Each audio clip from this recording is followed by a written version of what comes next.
Hello, hi, and welcome to the second Card Crawl Game Dev stream. It's been some time since we've last met. I think it's about 7 months now. In March, we had the last stream, and obviously the first stream for Card Crawl Adventure, where we still were pretty early in the prototype phase. And since then, we've been busy. We've actually managed to get quite a lot of stuff done with the game. Art-wise, we're pretty far. Maxer, shout out to Maxer, did an amazing job on all the art for cards. Mostly menu art is from older card crawl related games from Gnomitaire and card crawl, but we're still uh, working on these parts, and there's a lot of stuff to come. But for card art and the general push in terms of art since the 7 months, I'm super grateful. I hope you're all doing well. So just to give you a brief overview of what I had planned for maybe an hour and a half. Let's see how much content we have for tonight. So I do have some smaller updates in general for how the game is doing. I just wanted to talk a bit about the game itself. I wanted to show you some of the art in general. I mean, that's easy to show off in stream, and since gameplay did not change that much, I might go into the characters a bit, and we can also look at some of the sketches. Maxa did some sketches for the characters that as you play as, which we haven't actually shown off. So that's a nice premiere right there. So make sure to stick around for that.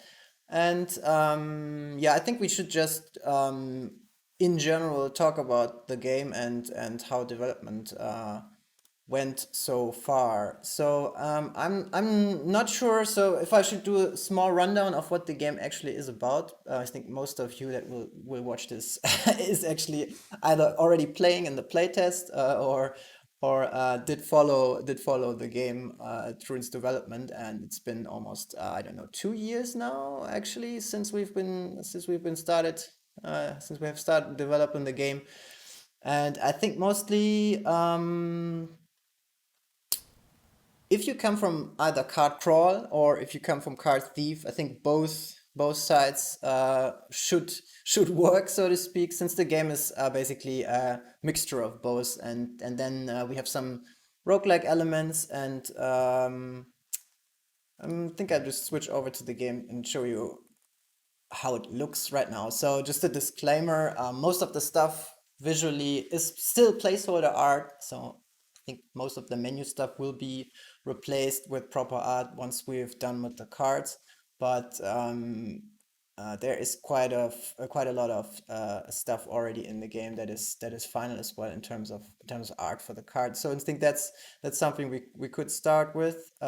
Just go maybe through the library and show off some cool card art. I think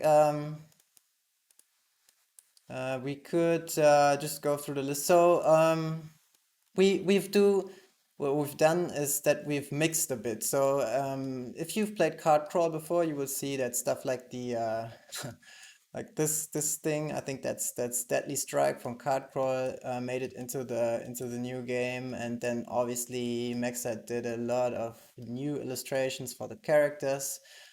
We've added a few new characters as well. So those few cards, the first cards here are for the Scoundrel character, which is a starting character, and we have a Pyromancer who's based on fire magic and burning things. Then we've got a uh, Frost Warden. He's called, or she. It's not clear if it's a he or a she yet. It's based on the ice mechanics game. Then we've got a cameo from the Maze Machina guy. We would call him Mechanica, which is based on obviously lightning and shocking cards. Shocking is a mechanic in the game where a card, once it's shocked, loses its ability.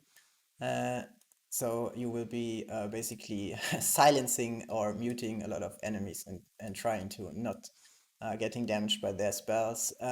Then the fifth character that we've already added in the game is the Blood Cultist, which is based all around losing health and regaining it to deal damage, which is a super fun character as well. And yeah, in general, we mostly try to, or we tried to design the characters as different as possible so that you actually have basically multiple ways of playing the core mechanic of the game. And yeah, you will have a few unlocks for the characters as well. They will be basically short term progression. It's not like meant for the end game, but more character items unlocked means you have more varieties actually to play the game. And I wanted to talk about this as well because we've been doing a big overhaul for the character items. We can go into this in a second. So I'm just showing off a few more cards. So we've got arrow cards. Few of them, as you can see here, are not done yet. Those mostly have just these icon placeholders. Those are some spell items. Then we have the ally cards, which help you in the game and can also take hits for you. So they are also like a meat shield if you want.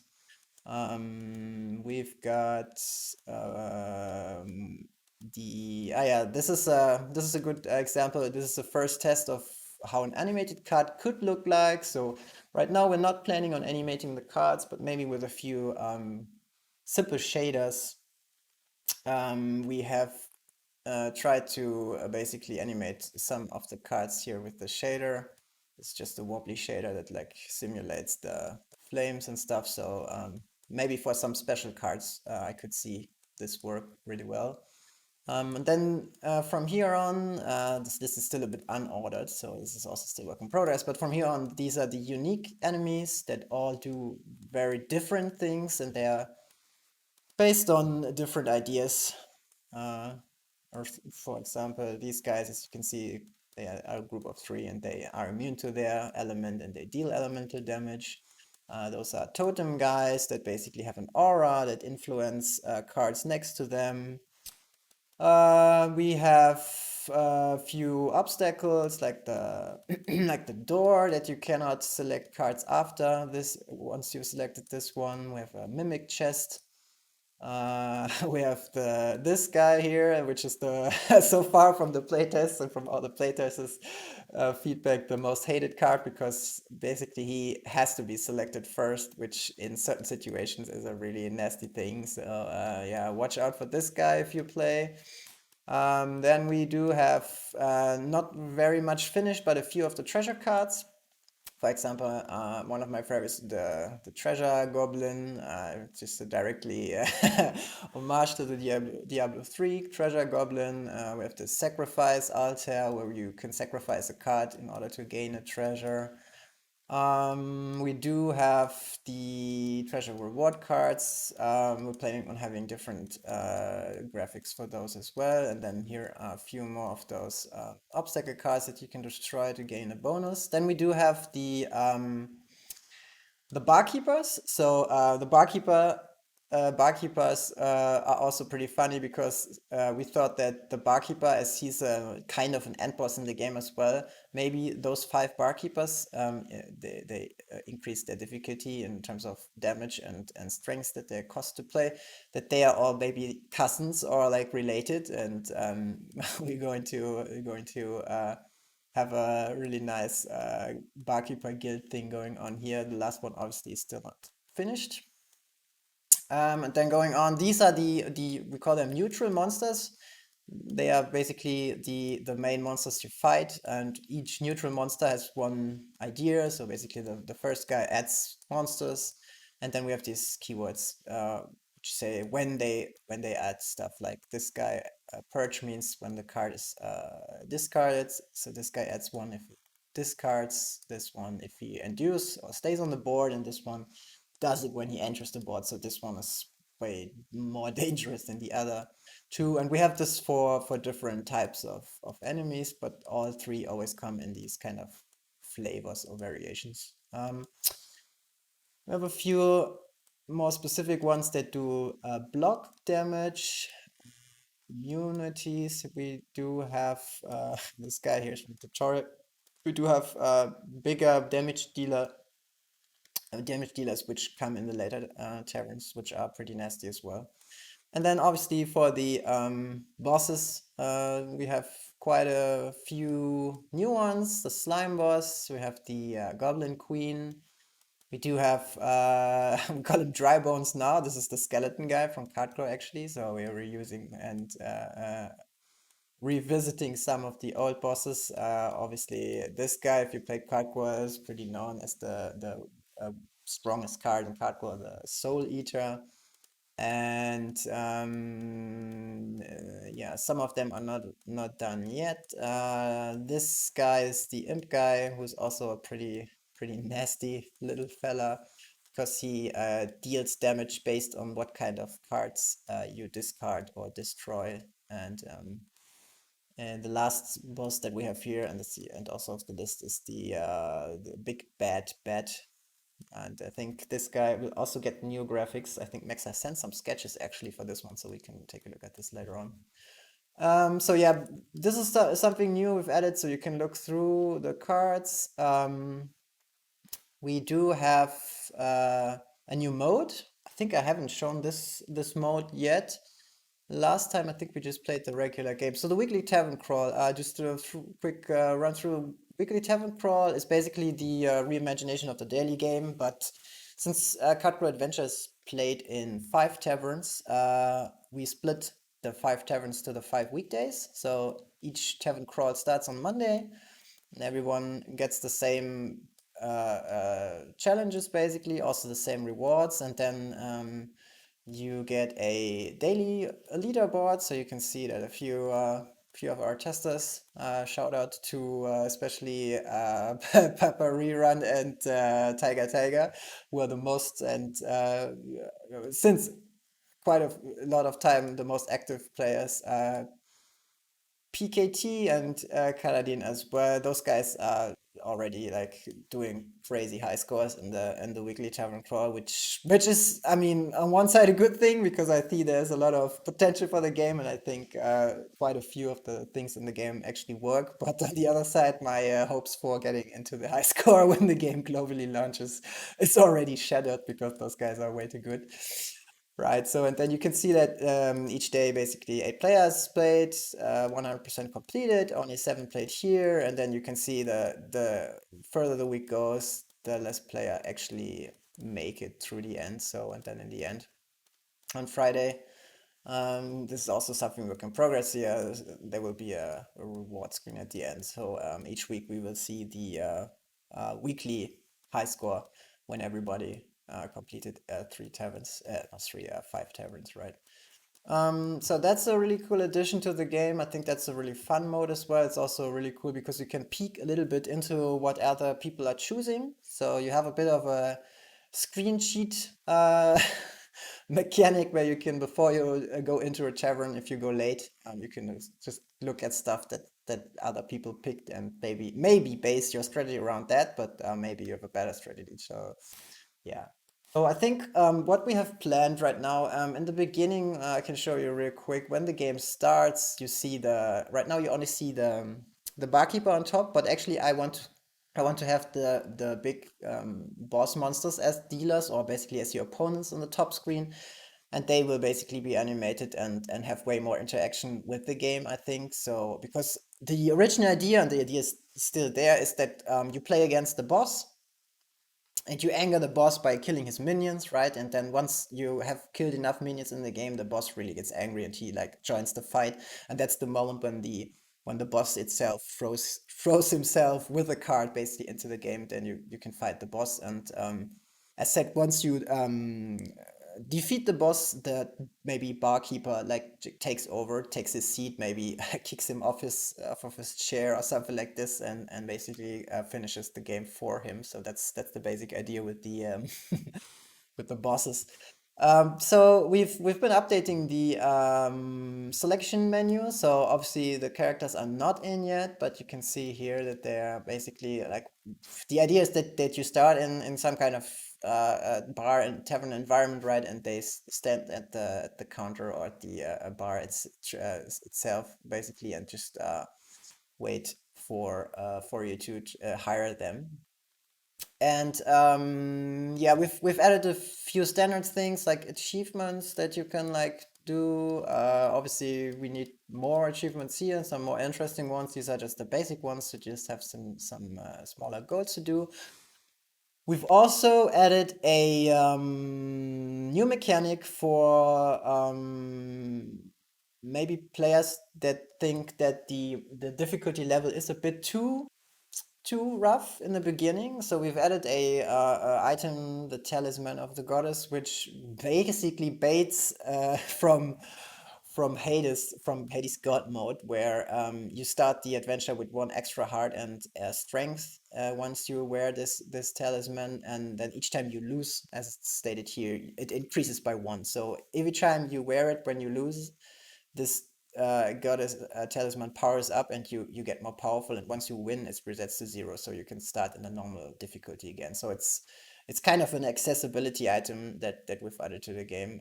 Obviously you cannot complete any adventures or join the high scores with it. It's just more for like training purposes and just for people who are not into competition but just want to play the game.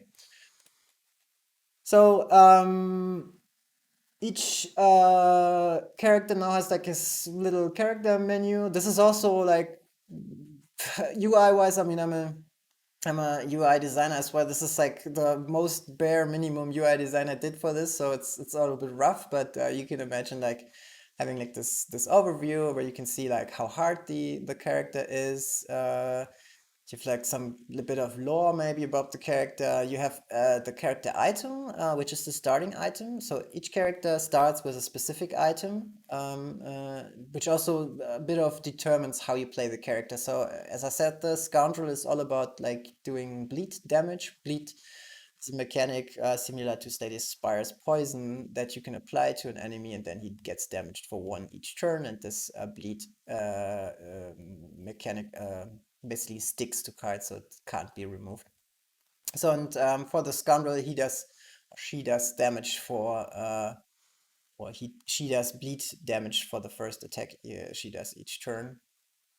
And then, as I said, we had this big debate in the in the or not the big debate, but we had this conversation about the character unlocks. So in the original version, we had character unlocks that were kind of cool, but I decided that it might not be as cool when you always select the best of those, right? So and then I switched over to a system where you could unlock those via tasks, but they were not like selectable in this overview here. So you basically just unlock them to find them on the adventure. But this also was kind of weird because you had these tasks to unlock them, and then in the end you couldn't actually use them, which was kind of I don't know.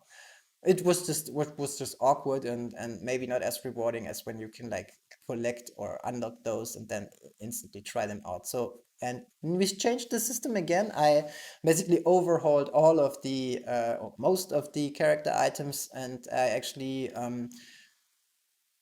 designed it that way now that you have a offensive, a defensive, and like a utility item that basically gives you extra help most of the time and is not specifically tied to gaining health or dealing more damage. So each of the characters has now one of those specific items that basically gives you extra ability to defeat enemies or just survive longer. And yeah, as I said, the scoundrel can just run through. So the offensive item for the scoundrel is he deals one extra damage to monsters that are already bleeding or have bleed. Uh, you gain 3 health when a monster dies because of bleed. So when the last damage point of the monster was the bleed damage, then you get 3 health.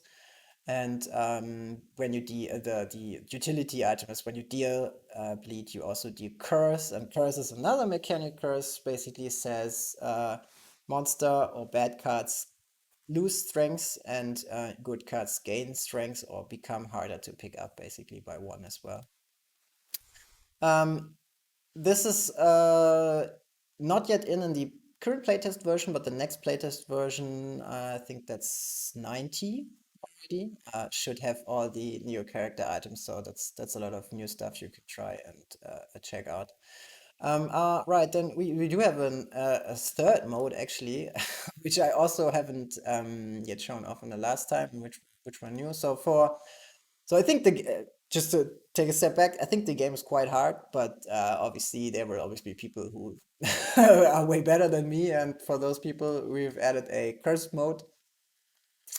And the cursed mode is basically a mode where you can equip cursed items. And those items all do something bad. So, for example, after each reshuffle, three extra monsters join the game. All monsters increase health. Random player cards become harder to pick up. You cannot heal as much at the bonfire. You can only draft one card at the merchant. Stuff like this, basically. So, and in this mode, score or adventure score, we call it, it's like the score in the game, is not determined by how much gold you collect, but how much gold the cursed items are worth. So as you can see, my adventure score now is 0, but when I pick up this ring, basically my adventure score increases to 4 because the draft restriction item is basically 4 gold worth. And when I finish the game, my score is already determined. It will be 4 gold. And then obviously, if I'm feeling like really really like I need a challenge, then I add more to those, and obviously then the adventure score increases, and which also means, right, that your inventory is full when you start the game already, so you won't be able to equip as much good items as you maybe would have done when you played the game in a normal way, right? So this is a nice trade-off between making the game harder and still having like basically space left in the inventory. And hopefully, I mean, we have to see that with testing. Hopefully, you will see that different characters with different layouts or different setups of cursed items also have different potential of actually making high scores. To go maybe into a game and just show off some stuff that we've been working on. In general, all the menus where cards are now have tooltips as well, where you can like read about the different mechanics of the cards, which is quite helpful. And yeah, I think we've added a bit of graphics here as well. So the world map or the tavern selection screen basically shows you which taverns there are and how much gold you can earn from the quests and the boss. And yeah, all those menus do have very similar like menu graphics, but at least they have some menu graphics. So we've added the new meteor guy up here where I was talking about the bosses, and they should be there.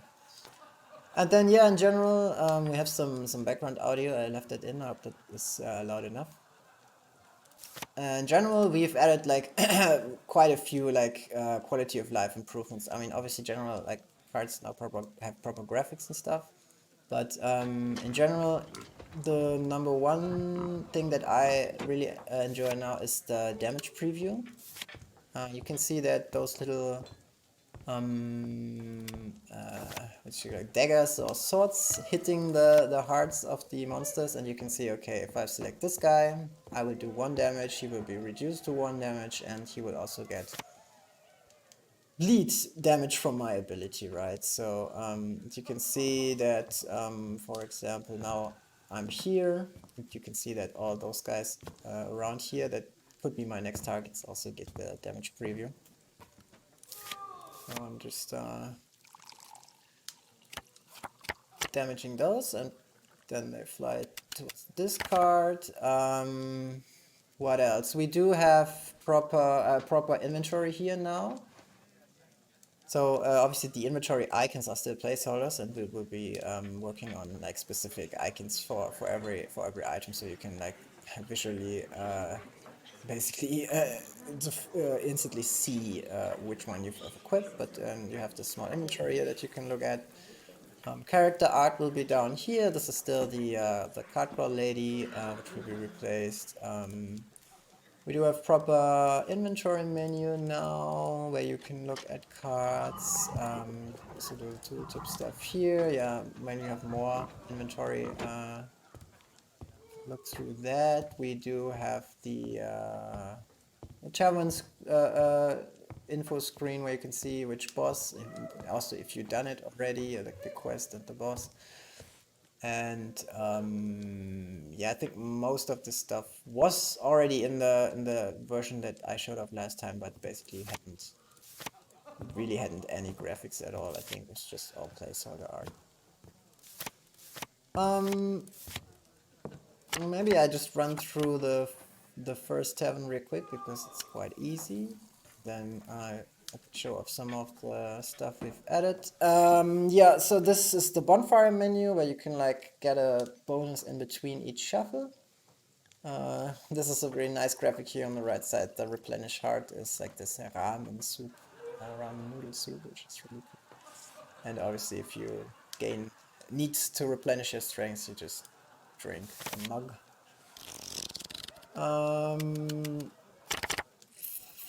Up here we have a treasure. Maybe I can talk about this real quick. This is an interesting treasure. This is the hidden symbol treasure. So this treasure basically works by tracing the path on the treasure. So meaning in order to activate the treasure, I have to go all around here.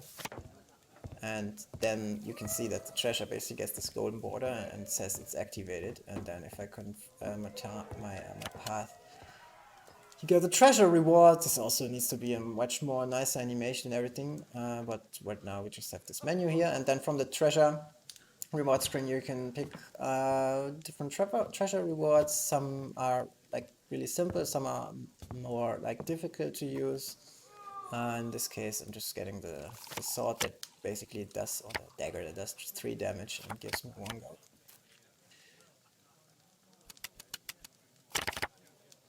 And yeah, as I said before, we need to spawn the boss. So 2 of 3 minions are already dead, so we need to remove a few more. You can see in this case, this is also something maybe that's cool that we've added. So this guy has a revenge, which means when he receives damage, he does his ability and he deals shock to 1 card. So in this guy, if I hit him, you can see that this shock trail basically goes over here. And now this card is shocked, so this turn I cannot use the ability of my dagger anymore. So I'm just regaining some strength here. So now the boss spawned. This obviously also will be like a bigger, cooler animation when he gets really angry, and then maybe the camera pans up and shows how the boss basically throws this card into the game. So this is the second shuffle now. Well, I'm just gonna drink again, why not?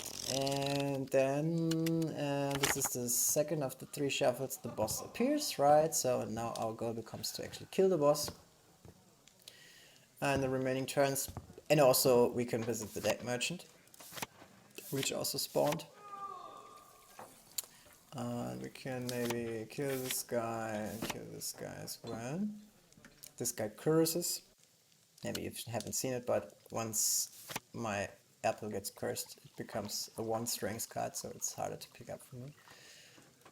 So if we confirm, we're visiting the deck merchant. This is also something that I would love to have more of a interaction actually with the character itself. We're going to add this later, I guess.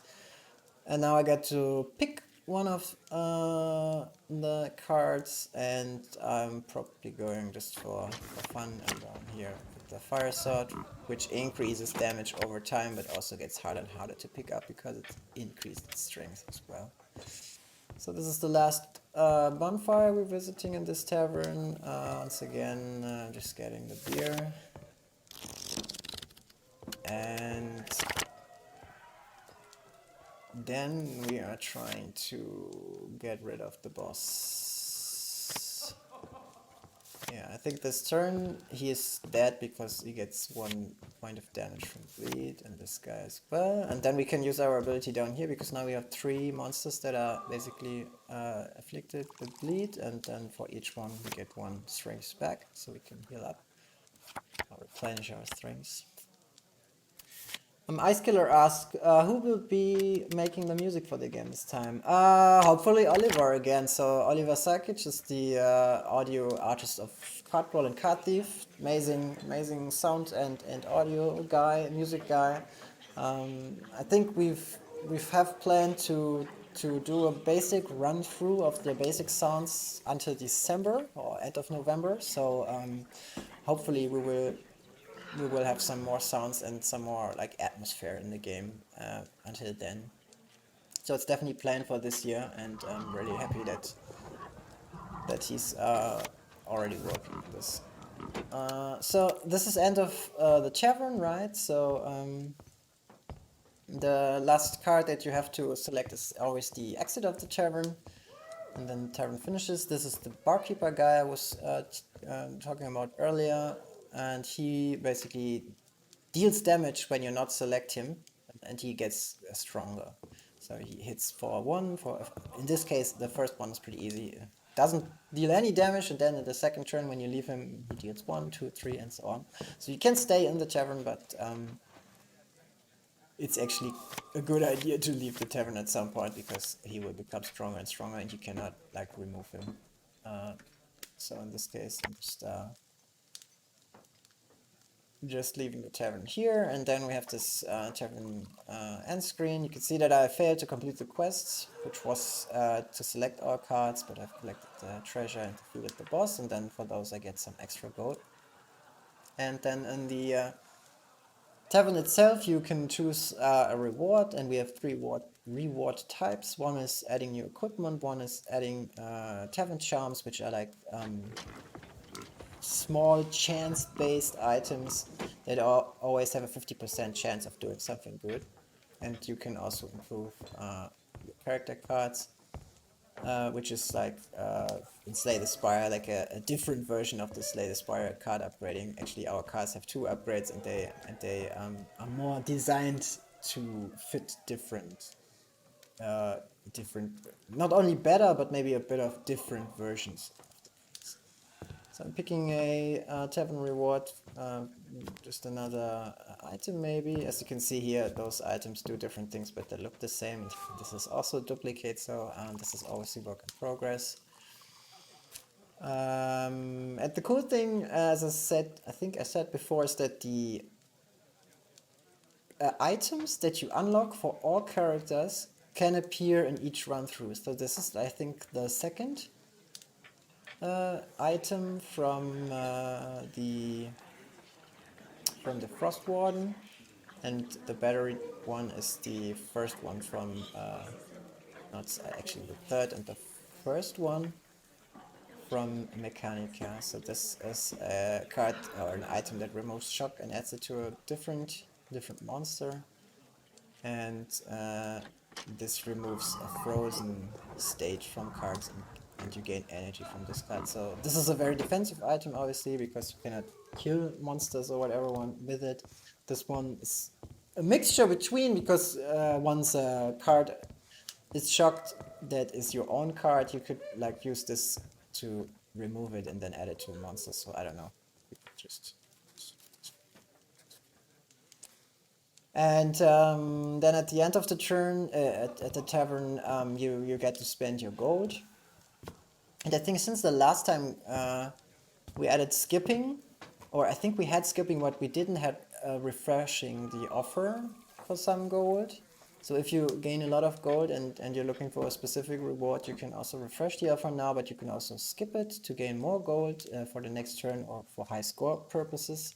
I think the pro players in our community skip a lot of those rewards to gain extra gold, but obviously you later on will need rewards to gain basically more power. In this case, actually, I don't have any chance because I only collected 2 gold. I forgot to do the quest, right? So I'm just skipping this for now. And after that, we go back to the to the world map screen, where we can like move from the tavern that we completed to two of the ones that are now opened, and we can only see that. For example, this is a hard one, but 4 gold, hard one, 4 gold. 3 3, this is a hard one with only 3, so I don't know, we could go here and here, and then you can see we've discovered 2 of those, and from those the path open to the ones that we haven't discovered yet. So when I, for example, go to the wheel, I can see that this this tavern boss is the Soul Eater, and the quest is to have never less than 3 health throughout the tavern. And each tavern also has a house rule, which is like an extra rule that is randomly generated for each tavern, in which after each time the game is reshuffled, you get damaged for 1. So you have to keep in mind that you get hit after a reshuffle and stay healthy, so to speak. And this one has the Dry Bones boss, which is the repurposed Hardcore Skeleton guy, and has a house rule where after each reshuffle, a card gets the burn tag. And burn means that a card, when you select it, deals 1 fire damage to your character. So this is also pretty interesting. And yeah, I mean, as I think last time we've played through a whole game, and I would encourage you actually to to play the game, to join our playtest. So I will be posting the links below in this video once it's on YouTube. I think then you can just go from there. And yeah, I think that's the rundown of the game itself right now, how it is. We do have a run history where you can like, look through your achievements and stuff. Also pretty cool. And we do have online leaderboard connection in Google Play and iOS, so you can also compare scores there if you like to. I was actually I was pushing Oliver to basically remix the original Hardcore sound because or soundtrack, because I think it's still really like catchy, and stuff. But he said he actually wanted to do something new, but stay in the theme of the tavern thing. So yeah, I'm really excited to see what he's coming up with. And I personally, for the music, also had something planned. Let's see if that works out. I'm not sure.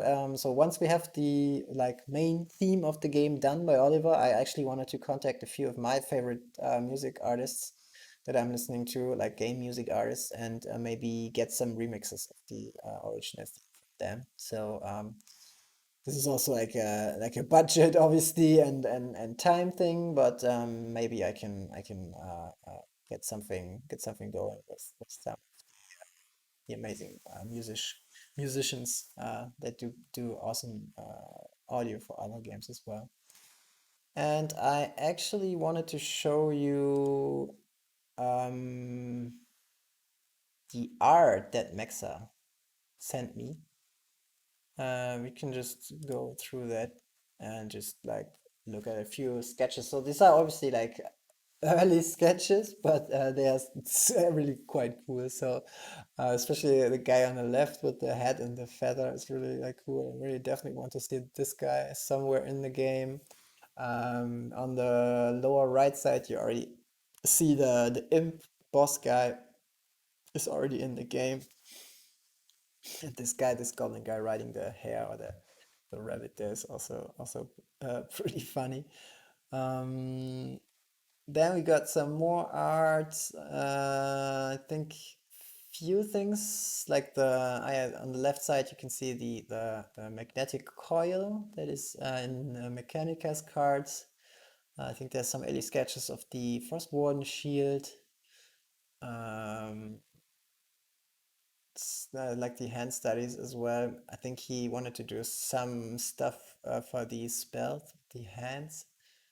But I also like the guy on the left with the long staff, the like ghoul guy here. It's also pretty cool. I mean, And in general, I think Maxa does a really great job like conveying the original Cutworld vibe, but going a lot of miles or like a lot of distance now to get the new stuff like really polished, really a lot of details and stuff like this. So it's really cool. Hi, all right. So this is the new big bad guy here on the lower right side as well. Looks really cool. Definitely want to see this guy in the game at the boss card. Also, would be really cool if it this guy would be actually really like small. If you having like on top, like hanging from the ceiling, maybe that'd be really funny. And on top, on the right side, you can see the chest that has different directions from which you unlock it. So this is also really helpful once we have the graphics in for that, so you can see which side the locks actually are. Right now we have this kind of helper thing with the arrows, but I think it's pretty cool when we have proper art for that. Yeah, and then finally, character art for the playable characters, right? So, as you can see on the top right, we want to do basically reappearance of the original Cardcrawl Knight Lady as the scoundrel. That's really cool, and I really like the basically like characters stays the same but comes in this new like clothing and a new attitude. In the middle we have the blood cultist, which is also pretty funny. It's like this creepy, I don't know, bad guy, also maybe like vampire-ish. Pretty interesting design as well. I really like this guy. And on the bottom, we have the cameo of the Mace Machina guy, which comes now with a really cool cape. I really like the cape. It really reminds me of the General Grievous character from Star Wars. So definitely cool.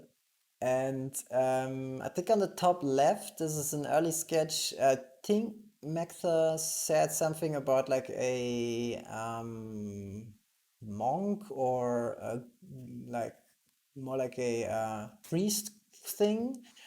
And me personally, I would love to see like a necromancer character that basically revives sad monsters and uses them to attack or has like stuff that he's adding to the deck. So maybe this guy could be definitely something we're going to see later as a character as well. So yeah.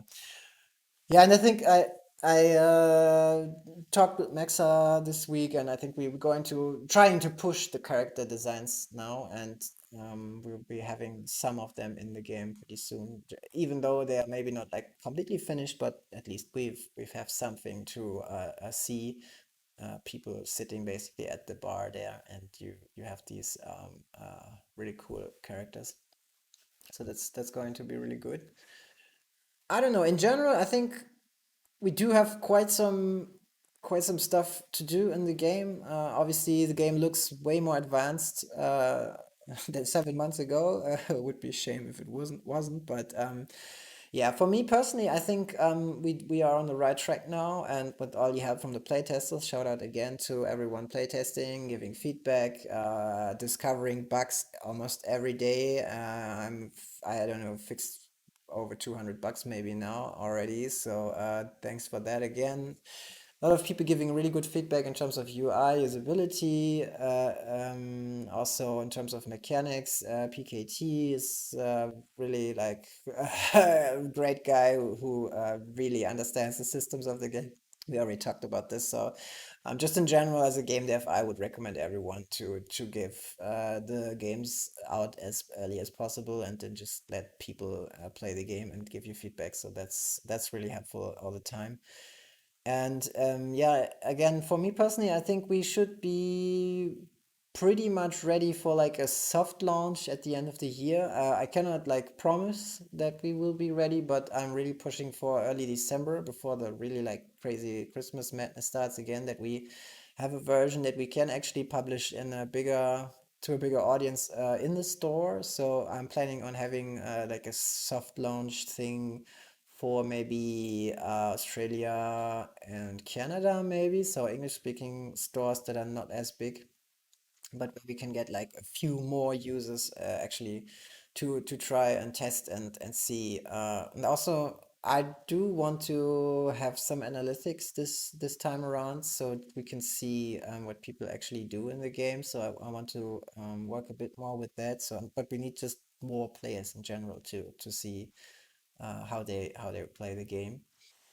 Yeah, and then hopefully, if everything goes right, we don't. So for me personally, I think we don't. We'll have a like a super set in stone big release date this time. So I rather make this like a rolling release and like incrementally push out the game to more stores, maybe with major like version updates, and then at some point we have it globally.